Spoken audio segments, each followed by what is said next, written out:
Hello friends, ஹிக்சன்ஸ் ஃபேமிலியில் நம்ம இன்றைக்கி பார்க்க போகிறது வந்து அத்திக்காய் துவையல். அதுக்காக நான் ஒரு கடாயில் வந்து 3 டேபிள் ஸ்பூன் எண்ணெய் விட்டுருக்கிறேன். அது கூடவே 4 டீஸ்பூன் உளுத்தம்பருப்பு, 4 டீஸ்பூன் கடலைப்பருப்பு, இது எல்லாத்தையும் சேர்த்து நல்லா வறுத்தெடுத்துக்கலாம். நீங்கள் இந்த கடலைப்பருப்பு உளுத்தப்பருப்பெல்லாம் அத்திக்காய் வந்து எவ்வளோ எடுக்கிறீங்களோ அதுக்கேற்ற மாதிரி கூட்டி குறைச்செல்லாம் நீங்கள் யூஸ் பண்ணலாம். இப்போது இந்த உளுத்தம்பருப்பும் கடலைப்பருப்பும் கொஞ்சமாக செவந்த உடனே நான் வந்து 3 டேபிள் ஸ்பூன் மல்லி எடுத்து வச்சுருக்கிறேன், முழு மல்லி, அதை போட்டுடலாம். அது கூடவே 10 காஞ்ச மிளகாய் அதையுமே சேர்த்து இந்த எண்ணெயில் வறுத்துடலாம்.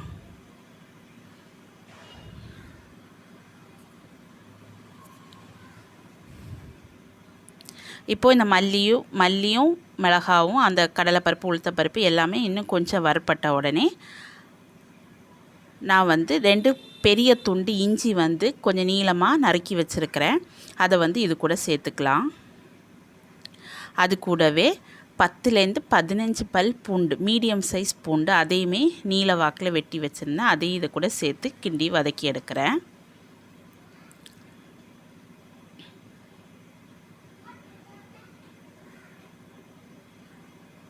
இப்போது இது எல்லாத்தையும் சேர்த்து லைட்டாக எண்ணெயில் ஒரு 2 பிரட்டினதுக்கப்புறம் இதுக்கு தேவையான தேங்காய், நான் 2 கையளவு ஃபுல்லாக தேங்காய் எடுத்துக்கிறேன்.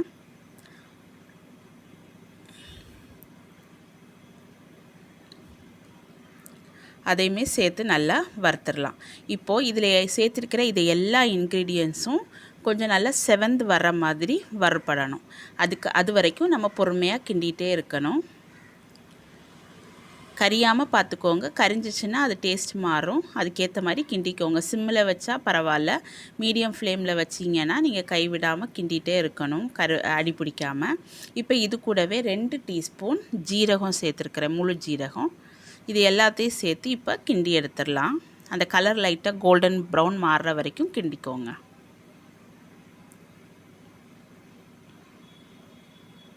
இப்போ பாருங்கள், கலர் லைட்டாக மாறிடுச்சு.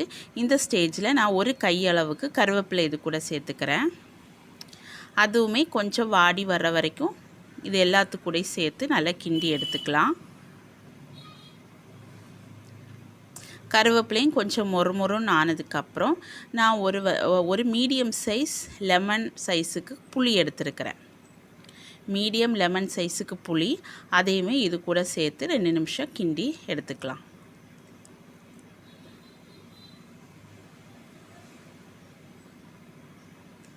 இப்போது இது எல்லாத்தையும் சேர்த்து வறுத்து தனியாக எடுத்து வச்சுக்கோங்க ஒரு பாத்திரத்தில்.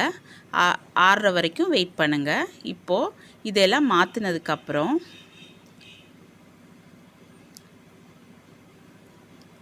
நல்லா வறுப்பட்டதுக்கப்புறம் மாற்றி வச்சுக்கோங்க. இப்போது அதே கடாயில் மறுபடியும் கொஞ்சமாக எண்ணெய் விட்டு நீங்கள் எடுத்து வச்சுருக்கிற அத்திக்காவை அதில் போட்டு நல்லா வேகிற வரைக்கும் நல்லா கிண்டி எடுத்துக்கோங்க.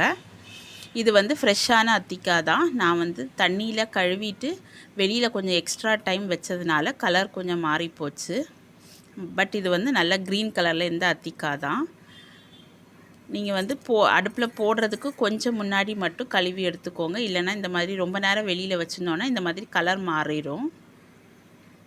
ஸோ இந்த அத்திக்காய் வேகிறதுக்கு கொஞ்சம் டைம் ஆகும், அதனால நீங்கள் கொஞ்சம் பொறுமையாகவே வதக்கி எடுத்துக்கோங்க. அதுக்கப்புறம் இதையுமே ஆற விட்டுக்கோங்க.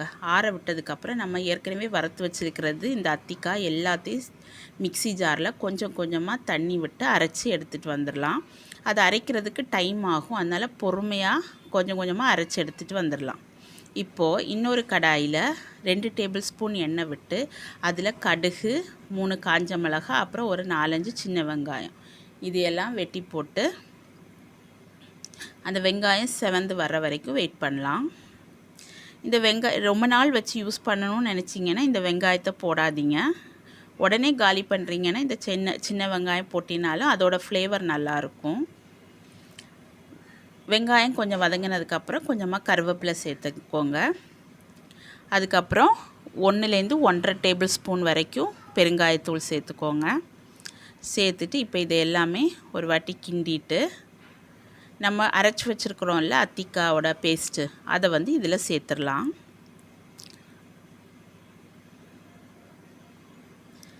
நீங்கள் வந்து மல்லி மிளகாய் தனித்தனியாக போடுறதுக்கு பதில் உங்கள்கிட்ட குழம்பு மிளகாத்தூள் இருந்ததுன்னா அதை கூட நீங்கள் டைரெக்டாக போட்டு வறுத்து எடுத்துக்கலாம். இப்போது இந்த பேஸ்ட்டையெல்லாம் விட்டு நல்லா கொதிக்கிற வரைக்கும் நல்லா கிண்டி எடுத்துக்கலாம். இது கிண்டும்போது தேவையான அளவு உப்பு போட்டுக்கோங்க. நான் 1.5 டேபிள் ஸ்பூன் உப்பு, என்னோடய அத்திக்காய் பேஸ்ட்டுக்கு ஏற்ற மாதிரி 1.5 டேபிள் ஸ்பூன் உப்பு சேர்த்துருந்தேன். நீங்கள் அதுக்கேற்ற மாதிரி நீங்கள் சேர்த்துக்கோங்க. இப்போ பாருங்கள், கொதிக்க கொதிக்க அந்த கிரேவியோட கலர் கொஞ்சம் கொஞ்சமாக மாறிட்டே வரும். இந்த ஸ்டேஜில் நீங்கள் புளிப்பும் காரம் உப்பு எல்லாம் செக் பண்ணிக்கோங்க. இந்த ஸ்டேஜில் கூட நீங்கள் எக்ஸ்ட்ரா மிளகாத்தூள் புளி உப்பு எல்லாம் சேர்த்துக்கலாம். டேஸ்ட் எல்லாம் மாறாது. உங்களுக்கு காரத்துக்கு ஏற்ற மாதிரி எல்லாமே போட்டுக்கோங்க, உங்கள் டேஸ்ட்டுக்கு ஏற்ற மாதிரி. இப்போ ஒரு கலரில் இருக்கும். மறுபடியும் இன்னும் கொதித்து நல்லா வெந்ததுக்கப்புறம் இன்னொரு கலரில் மாறும் பாருங்கள்.